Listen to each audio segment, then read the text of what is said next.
కర్నూలు జిల్లా అదోని మండలం ఆరేకల్ గ్రామం మహాత్మా జ్యోతిబా పూలే బాలికల గురుకుల పాఠశాలలో ప్రిన్సిపల్ యమునా మేడం గారి ఆధ్వర్యంలో మెగా పేరెంట్స్ డే కార్యక్రమం నిర్వహించారు। ఈ కార్యక్రమానికి ముఖ్య అతిథి అదోని సబ్ కలెక్టర్ మౌర్య భరద్వాజ్ హాజరయ్యారు। ఉదయం 9 గంటల నుండి మధ్యాహ్నం 1 గంట వరకు mega parents and teachers meeting కార్యక్రమం నిర్వహించడమైనది। ప్రధానోపాధ్యాయులు మాట్లాడుతూ ఈ కార్యక్రమాన్ని సాధారణంగా ప్రభుత్వ విద్యా వ్యవస్థను బలోపేతం చేయుటకు మీ సహకారం ఎంతో విలువైనది। మీ సేవలు వెనకట్టలేనివని, మీరు ఇచ్చే స్ఫూర్తి చాలా గొప్పది। మా పాఠశాలలో విద్యార్థులకు ఎంతో స్ఫూర్తిని అందిస్తామని ఉపాధ్యాయులకు విద్యార్థిని తల్లిదండ్రులు తమ పిల్లలకు ఎంతో ప్రోత్సహించాలని అన్నారు। అలాగే స్కూల్లో విద్యార్థులకు అందవలసిన బెనిఫిట్స్ గురించి కూడా తల్లిదండ్రులకు వివరించారు। ఈ కార్యక్రమంలో ఉపాధ్యాయులు, తల్లిదండ్రులు, విద్యార్థిని తదితరులు పాల్గొన్నారు। पंजाब मेडिकल बाय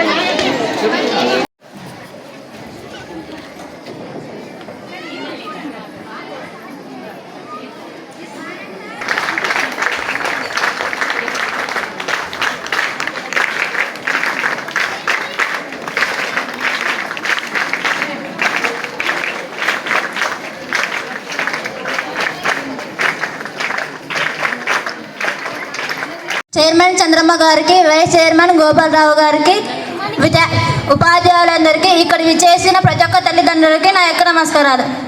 నా పేరు కీర్తి। నేను తెన్నకల్ గ్రామం నుంచి ఇక్కడికి వచ్చాను। 5వ తరగతి నుండి 10వ తరగతి వరకు ఇక్కడే చదువుతున్నాను। ఇప్పుడు ఇంటర్మీడియట్ కూడా ఇక్కడే। మనకి 10th క్లాస్ 77 మెంబర్స్ ఉన్న 10th class. So 10th class మీరు ఖచ్చితంగా చాలా ఇంపార్టెంట్। మీరు బాగా చదివి 100కి 100 అంటే 77కి 77 మంది పాస్ అవ్వాలి, మంచి మార్క్స్తో పాస్ అవ్వాలి 10th క్లాస్ మీరు అందరూ। సో దానికి మీరు స్పెషల్ కేర్ తీసుకోవాలి టీచర్స్। అలాగే 10th క్లాస్ అమ్మాయిలు ఎవరైతే ఉన్నారో వాళ్ళ పేరెంట్స్తో మీరు ప్రత్యేకంగా మాట్లాడి, వాళ్ళు రేపు పొద్దున్న అంటే స్కూల్ నుండి బయటకు వెళ్ళిన తర్వాత వాళ్ళకి ఏమి కెరీర్ ఆప్షన్స్ ఉన్నాయి, వాళ్ళు ఏ గ్రూప్ తీసుకుంటే బాగా షైన్ అవుతారు, ఆ పరంగా కూడా మీరే ఇక్కడ చాలామంది పేరెంట్స్కి ఏంటంటే అంత అవగాహన ఉండదు। వాళ్ళు ఏంటంటే మా అమ్మాయిని స్కూల్లో జాయిన్ చేసి వాళ్ళు బాగానే చదువుతున్నారులే అన్న ఉద్దేశంలో వాళ్ళ రెగ్యులర్ రోజువారీ పనుల్లో వాళ్ళు బిజీగా ఉంటారు। మీరే ఇనిషియేటివ్ చొరవ తీసుకుని ఈరోజు 10th క్లాస్ పిల్లల పేరెంట్స్ కూడా వచ్చి ఉంటారు, వాళ్ళతో ప్రత్యేకంగా కూర్చుని మీ అమ్మాయి ఇలా చదువుతుంది, ఖచ్చితంగా మీ అమ్మాయిని చదివించండి, 10వ తరగతితో ఆపేయద్దు। ఎందుకంటే ఇక్కడ మీరు జాయిన్ అయిన పిల్లలు ఎవరైతే ఉన్నారో 5th క్లాస్లోనే ఎంట్రన్స్ ఎగ్జామ్ క్రాక్ చేసి వచ్చి ఉంటారు। సో ఎంతోమంది రాసిన ఎగ్జామ్లో మీరు క్లియర్ చేసి వచ్చారంటే న్యాచురల్గానే మీ అందరూ టాలెంటెడ్ పిల్లలు, కాబట్టి మీరు ఖచ్చితంగా 10థ్తో ఆగకుండా మంచి చదువులు చదివి లైక్ ఇంటర్ అండ్ మంచి కాలేజెస్లో చదివి కష్టపడి చదివి మీరు మంచి స్థానానికి వెళ్ళాలని నేను కోరుకుంటున్నాను।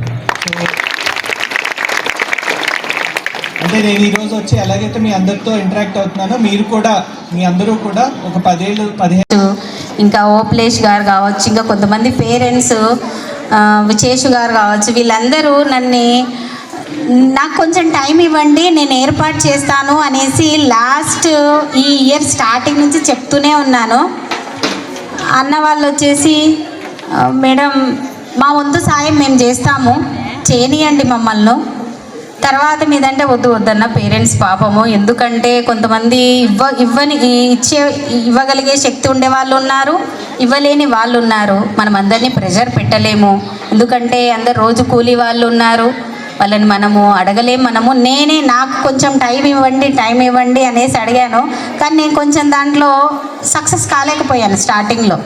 కానీ అన్న వాళ్ళే ముందుకొచ్చి లేదు మేడం పిల్లలు కొంచెం వాటర్ ప్రాబ్లం ఉంది, ఇక్కడ మన దగ్గర అన్నీ బాగున్నాయి, ఒక వాటరే చాలా ఇబ్బందికరంగా ఉంది, ప్లీజ్ మేడం మాకు కొంచెం ఛాన్స్ ఇవ్వండి, మేము ట్రై చేస్తాము అనేసి కొంచెం మాకు ఫ్రీ వదలండి అనేసి, మీకు అందరికి తెలిసిందే దసరా సెలవులలో అందరూ వచ్చేసి పేరెంట్స్ పాపం వాళ్ళే గ్యాదర్ చేసుకున్నారు, వాళ్ళే అమౌంట్ కలెక్ట్ చేసుకున్నారు, కొంచెం దాంట్లో ఇబ్బందులు కూడా పడ్డారు।